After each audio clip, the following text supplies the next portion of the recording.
I'm a lot into the organic, natural food. Well, I am so excited to be part of Foxboro Cable. And I'm gonna give it a try, and I'll let you know.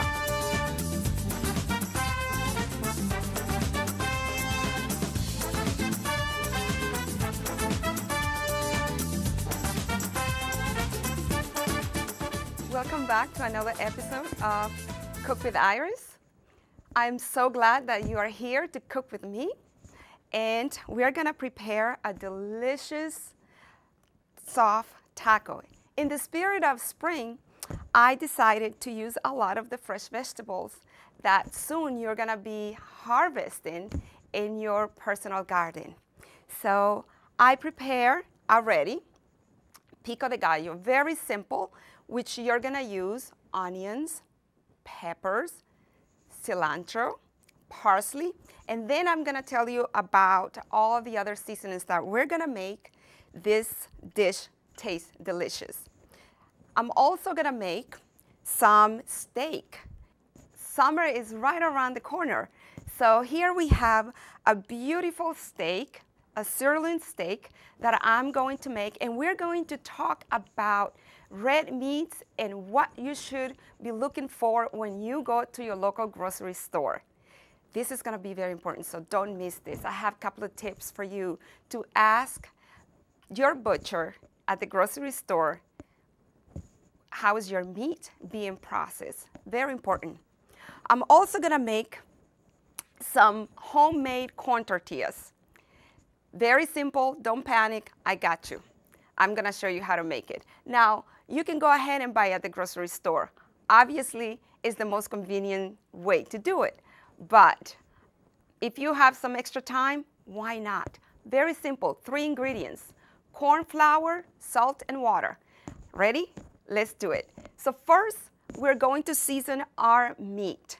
Now, when I go to the grocery store, I make sure that I ask few questions about my meat. So this is what you need to be aware. One of the things is that it's preferable that you choose I'm having a hard time with this, that you choose grass-fed meat. The reason why you want to select grass meat is because your meat is not being processed with antibiotics and any other chemicals that they feed the cows with. So all I'm doing here is putting some of this seasoning that has paprika, salt, pepper, garlic, all in once. So you put a little bit, you lay it down, and it's very good if you are able to marinate this overnight. But I decided to go ahead and just show you. So be very generous when it comes to adding your salt and pepper, a little bit of salt, but lots of paprika, cumin, garlic, pepper, celery. Dried celery is really good for your meats. So now that I have put a generous amount of seasoning in my meat, I'm going to grill my meat. Now, summer is around the corner. This is very easy, and the reason why I decided to do this is because it just does very well in the summer. The meat, you grill it, you get your tortillas, and it's a fun food to eat. So now let's turn this on, and this is gonna warm up in about 5 minutes. So let me talk a little bit about the red meats and what you need to look for when you go to your grocery store. Now, don't be shy. Make sure that you are a very well-informed consumer. Very important. This is the food that you bring into your home and you feed into your family. So it's very important that you have enough knowledge to know what you bring home. I have no shame whatsoever. All these people at the grocery store, I think, know me by name, because I will ask questions that they're like, oh, I don't know. So I asked for the manager to make sure that I know what I'm bringing home. Couple of tips. You might not know this. You might see your meat looking nice and red. Well, let me tell you, a lot of the times, these meats are being colored. And how they do that, they actually get blood. They have a bowl of blood just sitting there, and you will see that the meat sometimes lose the color. It's brown. That means it's going bad. So what they do is they set aside that blood from other meats that they are making. I'm just adding a little bit of olive oil to the pan. And so with that meat, with that blood, they just go ahead and bathe that meat with that old blood. All meat, all blood. Yes, that's how they do it. And then they package your meat and they put it in the container where you select your meats. They package it very beautiful for you, and they put it right in front of the counter. So that meat in front of the counter, that's the meat that they want to sell first. And the reason why is because that meat, it's all meat. So that's the first meat that they want to sell. Now, a tip for you. When you're selecting your meat, and it's already prepackaged for you, that you know that they seal it at the store, what you do is reach to the back of your meat counter. That means that's the meat that is the most fresh. That doesn't mean that it's been there for just a day. It probably is fresh, say, in 2 days. But reach to the back of the counter. Don't get the first, don't get the meat that is in the front counter. So that's one of the tips that you need to keep in mind. So we already put the meat, and we're gonna cook the meat for about 5 minutes each side, and we're gonna turn it around in another 5 minutes. So a total of 10 minutes, we're gonna be cooking the meat. Red meat doesn't need to be cooked for a long time because you want it tender and juicy. Now, some people will put Worcester sauce. I'm not gonna do that because this seasoning already has enough salt. Okay, so along with that, I'm gonna add a little bit of onions, and I'm gonna cut them up just to give it that extra flavor. Once we cut, just to give it that extra flavor, and I'm gonna add some onions. Okay, about 2 or 3 cloves of onions, that will do it. And this is just to enhance the flavor of the olive oil and the meat together. So when you purchase your meats, it's best when you buy your meats that are already packaged from another vendor, not from the grocery store. The reason why is because already has the expiration date and it has more information than when the store prepackaged the meat. Now, this is the second tip that I learned about red meats. Nowadays, you see that your red meat is already pre-marinated. You see a lot of condiments already. The reason why they marinate those meats is because they're trying to hide the odor of all meat. And it will cost you more when you buy the pre-marinated meats and you're thinking, oh, this is great because I'm saving time. Well, the reason why they do that, and this is why you need to ask your butcher at your grocery store, why are these meats marinated? That's the reason why. They're trying to hide the color that is old from your meat, the odor of all meats. So pay attention to that. So we're almost done with this meat. And the next thing that we're going to prepare is our sauce. our homemade sauce that is going to go on top of your soft taco. Now this meat looks perfect, looks very good. So as you can see, it has already the flavor of the onions and the garlic that I added. So now that this is cooked and it looks beautiful, we're gonna take this out, and now I'm gonna make the sauce. Reduce the fire, and I'm gonna make a simple red tomato sauce. You're going to love this. All you need is, let me turn around, about 6 ounces of tomato paste. Put it right there. And what's gonna give the flavor to this sauce, it's already those caramelized onions. So you mix that up, and we are going to add about half a cup of crushed tomatoes or diced tomatoes. Now I love to do this and store it in the refrigerator for future uses. Oh, it smells delicious. This is your sauce. And you can go ahead and add a little bit of crushed pepper. About half a teaspoon, that will work. And if you want a little bit of spice, some of the red chili pepper. Just gonna add a little bit, not too much. So you mix that, a pinch of salt, and we're gonna add a little bit of water.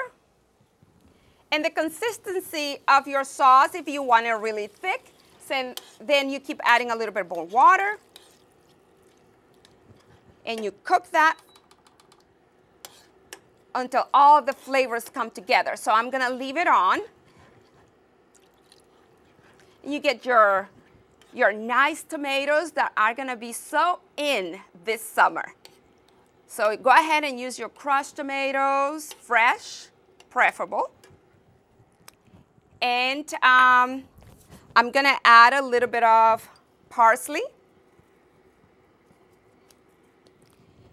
and cilantro, about 2 tablespoons of each. You can never be shy when it comes to herbs, fresh herbs. The more, the better. And feel free to add a little bit more garlic. And as you can see, the theme here is fresh vegetables. So if you are in that special diet, guess what? You're gonna be filling yourself up with fresh ingredients, fresh vegetables. So our sauce is ready, it's cooking. So now we're gonna move on to make my favorite. My favorite, I love corn. Anything corn, sign me up, because I'll eat it, I'll make it, whatever. So I'm making my corn tortillas. Now, you can find this brand at any store, or another brand that I like to use is Maseca. And it's just corn, plain corn. So I'm going to show you how to make this soft, yummy goodness. So you need about a cup or 2, depending how many people you're feeding. So for now, I'm gonna use 1 cup of the flour and a pinch of salt. Let's see. You just use a pinch of salt. And we're gonna add our water, and we're gonna, it's plain Play-Doh, pretty much, for adults. I love to make them. I'm gonna grab my gloves because we're gonna mix it. And it's very easy. I grew up in Honduras. And growing up in Honduras, you get every morning, every day, you get the fresh corn tortillas made at home.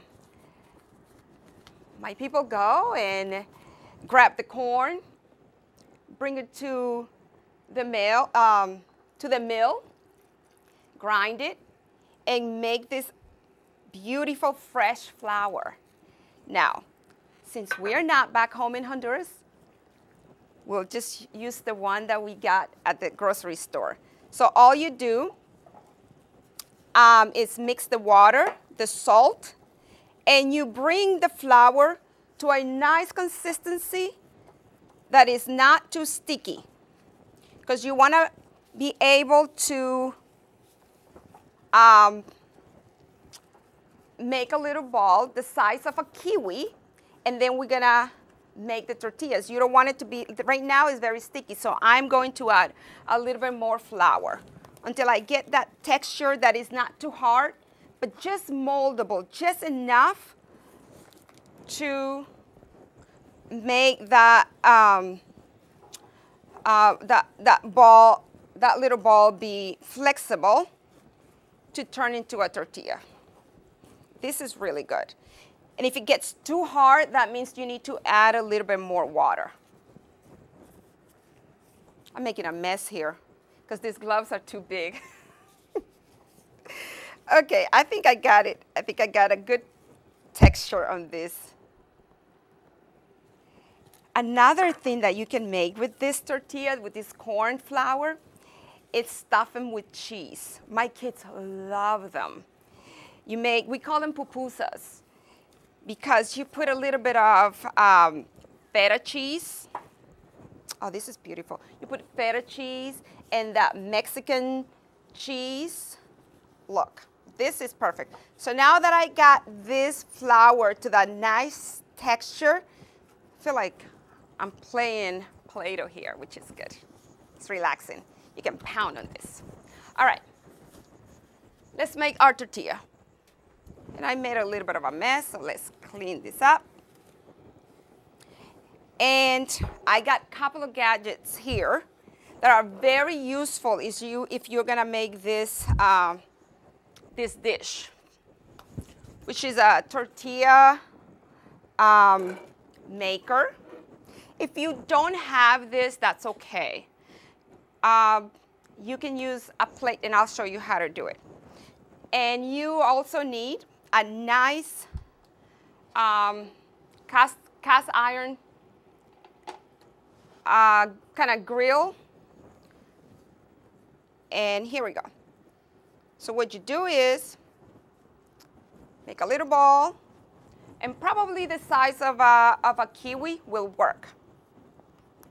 It's beautiful, okay? 3 ingredients, so easy. So now I have this, I bought this online. I think I went to Amazon and I got this flat iron tortilla maker. I'm gonna put plastic in both sides because you don't want it to stick to the cast iron, okay? It makes your life easier. You have this nice little ball here, and all you do is put it in the center. You press down, and voila, here you have it. It's very easy. If you have some time, you will taste the difference between a store-bought corn tortilla and then the homemade tortillas. Look at how beautiful. And then make sure that your cast iron is nice and warm. You don't want it to be cold, because then it will stick and it will be a mess.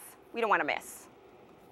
Okay? So the temperature about 300 degrees, and if it gets too hot, just common sense, turn it down a little bit. So I think this is perfect. We're gonna cook it, and I'm gonna make the second one. And then we're gonna move on to assemble our soft taco, beef taco.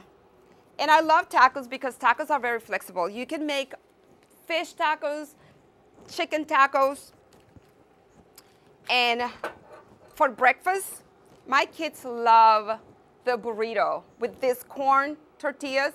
We put beans, We eggs and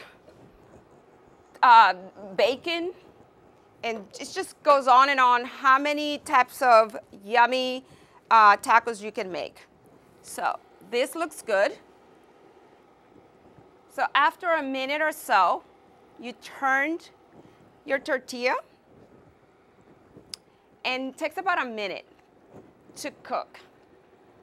Now, if you want your stuffed tortilla, what you do is, and I'm gonna make one to show you. You make one,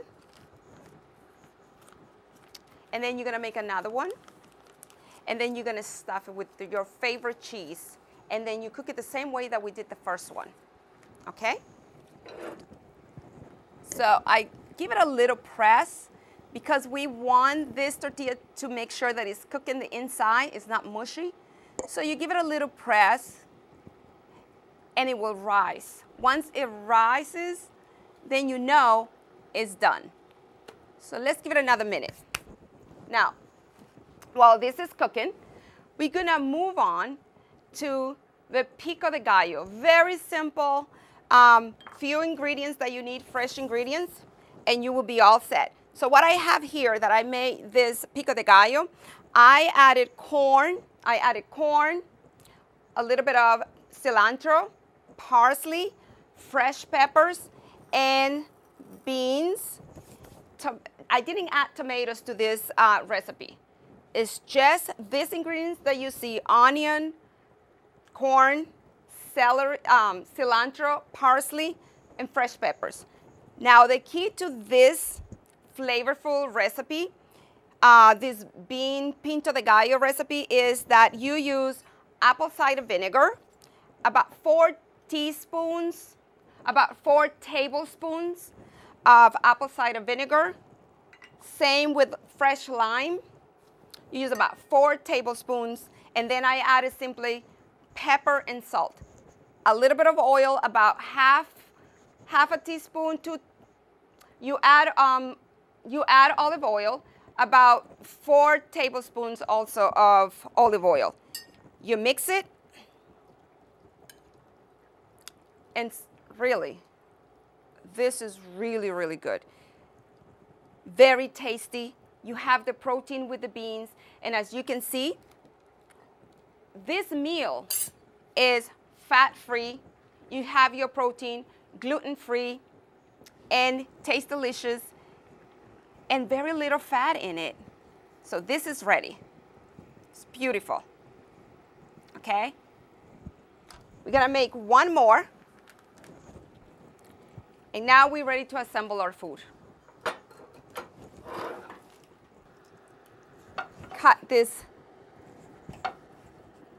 yummy beef.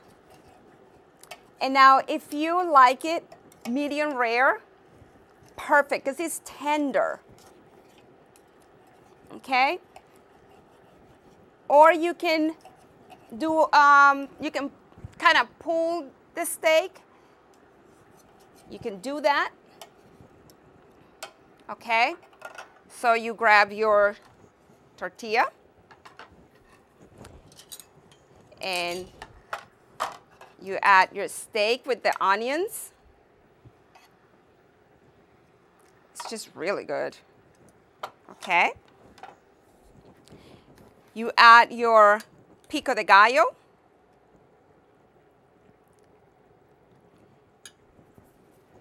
The yummy sauce that we prepare. And this has so much nutrients in it because it has all these vegetables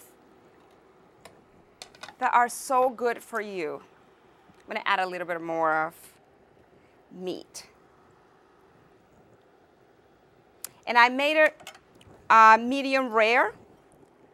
You add your cheese. Thank you for watching Cook with Iris. I'm your host. Welcome again and again and again. And see you next time on Cook with Iris.